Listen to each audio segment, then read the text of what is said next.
Halo, saya Dr. Apin. Kita bertemu dalam sesi Orang Tua Cermat, Anak Sehat.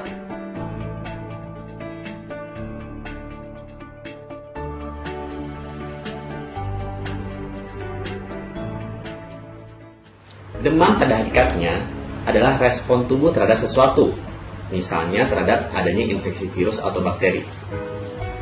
Ketika virus atau bakteri masuk ke dalam tubuh, maka akan timbul rangsangan menuju hipotalamus, yaitu bagian yang berada di belakang kepala kita, di bagian otak kita. Kemudian hipotalamus ini akan menaikkan suhunya, sehingga terjadilah demam.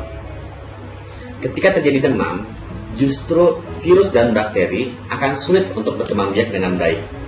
Di sisi lain, demam juga akan merangsang produksi sel darah putih seperti limfosit T dan neutrofil untuk bekerja sebagai daya tahan tubuh untuk mengalahkan virus atau bakteri. Jadi, tidak perlu buru-buru untuk menurunkan demam. Mengapa? Karena demam itu baik. Demam justru menghambat virus atau bakteri sehingga tidak mudah untuk berkembang lebih banyak dan membuat anak menjadi sakit. Tetapi, kita boleh memberikan obat penurun panas ketika anak sudah mulai tampak tidak nyaman. Karena pada hakikatnya, pemberian obat penurun panas bukanlah untuk segera menurunkan suhu, tetapi untuk membuat anak menjadi lebih nyaman. Lalu bagaimana apabila demam tidak segera diatasi dan suhu akan terus naik? Bukankah nanti anak akan berisiko untuk mengalami kejang? Kejang demam atau kejang yang murni disebabkan oleh akibat suhu yang tinggi ternyata tidak terjadi pada semua anak. Hanya 4 dari 100 anak yang berisiko untuk mengalami kejang demam. Kejang demam bersifat genetik atau diturunkan. Hanya mereka yang memiliki bakat untuk mengalaminya yang akan mengalami kejang demam. Jadi tidak semua anak yang suhunya naik karena demam akan mengalami kejang demam.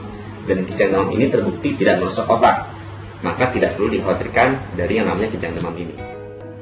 Lalu bagaimana dengan demam yang berlangsung lebih dari 3 hari? Apakah berarti setiap demam berlangsung lebih dari 3 hari maka anak harus segera dibawa pergi ke dokter? Tergantung. Kita lihat apakah demamnya disertai dengan gejala yang lain. Apabila demam berlangsung lebih dari 3 hari, tidak disertai dengan batuk pilek misalnya, tidak disertai dengan muncul ruam-ruam di seluruh tubuh, maka kita perlu untuk memeriksakan ke dokter. Tapi tidak perlu berarti harus segera periksa darah. Mungkin dokter tidak segera untuk menyarankan periksa darah, karena dokter tidak mencurigai adanya infeksi demam dingin misalnya, atau DBD.